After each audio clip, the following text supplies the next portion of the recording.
America और Iran के बीच तनाव एक बार फिर तेज होता दिख रहा है। ताजा घटनाक्रम में दोनों देशों ने एक दूसरे पर सैन्य कार्रवाई के दावे किए हैं, जिससे होर्मुज स्ट्रेट और खाड़ी क्षेत्र में स्थित संवेदनशीलता बनी हुई है। अमेरिका का कहना है कि उसकी सेना ने गोरुक और केशम आइलैंड पर ईरानी रडार साइट्स को निशाना बनाया। अमेरिकी सेंट्रल कमांड यानी कि सेंटकॉम के मुताबिक सबसे पहले होर्मुज क्षेत्र में ईरान के 4 अटैक ड्रोन मारे गए। इसके बाद आगे के हमलों को रोकने के लिए रडार साइट्स पर कार्रवाई की गई। अब इस कार्रवाई के जवाब में ईरान के इस्लामिक रेवोल्यूशनरी गार्ड कॉर्प्स यानी कि IRGC ने दावा किया कि उसने होर्मुज स्ट्रेट के पास दुश्मन ठिकानों पर मिसाइल हमला किया।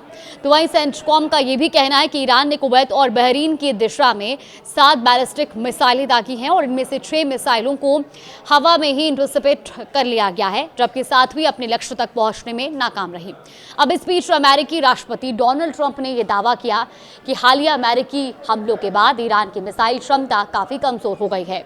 NBC न्यूज को दिए गए एक इंटरव्यू में ट्रंप ने कहा कि ईरान के पास अब शायद सिर्फ 21 से 22% मिसाइलें ही बची हैं और उसकी पहले जैसी ताकत भी नहीं रही। हालांकि ट्रंप के इस दावे से अलग तस्वीर सामने आई है। न्यूयॉर्क टाइम्स की रिपोर्ट के मुताबिक अमेरिकी खुफिया एजेंसी ने सांसदों को दी गई ब्रीफिंग में बताया कि ईरान ने होर्मुज स्ट्रेट के पास अपनी 33 में से 30 मिसाइल साइट्स फिर से चालू कर दी हैं।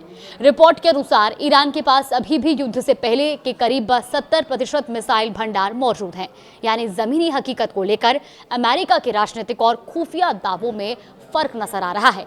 तनाव के इसी माहौल में IRGC ने एक और बड़ा दावा किया।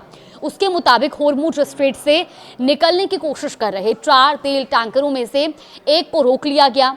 IRGC का कहना है कि चेतावनी दिए जाने के बाद बाकी 3 टैंकर भी पीछे हट गए हैं। गौरतलब है कि होर्मुज स्ट्रेट दुनिया की ऊर्जा आपूर्ति के लिहाज से बेहद अहम समुद्री मार्ग है और इसी बीच अब कूटनीतिक मोर्चे पर भी गतिविधियां जारी हैं।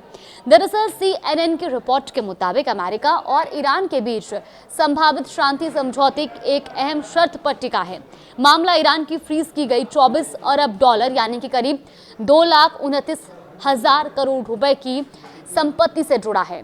रिपोर्ट के अनुसार ईरान चाहता है कि अंतरिम समझौते पर हस्ताक्षर होते ही 12 अरब डॉलर जारी किए जाएं, ताकि बाकी जो 12 अरब डॉलर बाद में दिए जाएं। अब ईरान के सुप्रीम लीडर के सैन्य सलाहकार मोहसिन रेजाई ने यह भी कहा है कि बातचीत अड़चन में फंसी हुई है और इसे आगे बढ़ाना या खत्म करना ट्रंप प्रशासन के हाथ में है।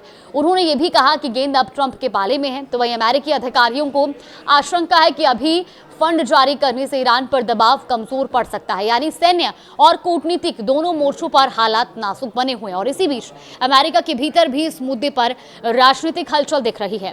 प्रतिनिधि सभा के 2 डेमोक्रेट सांसदों ने विदेश मंत्री मार्को रूबियो से वेस्ट बैंक में इजराइल की नई बस्तियों के विस्तार को रोकने की मांग की है। सांसदों ने ट्रंप प्रशासन से कहा कि वो कूटनीतिक और कानूनी सभी विकल्पों का इस्तेमाल कर अवैध बस्ती निर्माण पर रोक लगाएं।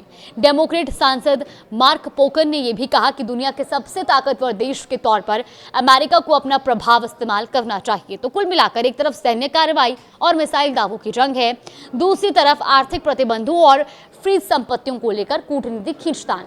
अब ऐसे में सवाल यही है कि क्या ये टकराव और बढ़ेगा या फिर बातचीत के रास्ते कोई नया समझौता सामने आएगा। फिलहाल इस पूरे घटनाक्रम पर हमारी नजरें बनी हुई हैं। आगे भी अपडेट आएंगे तो आप तक जरूर साझा करेंगे।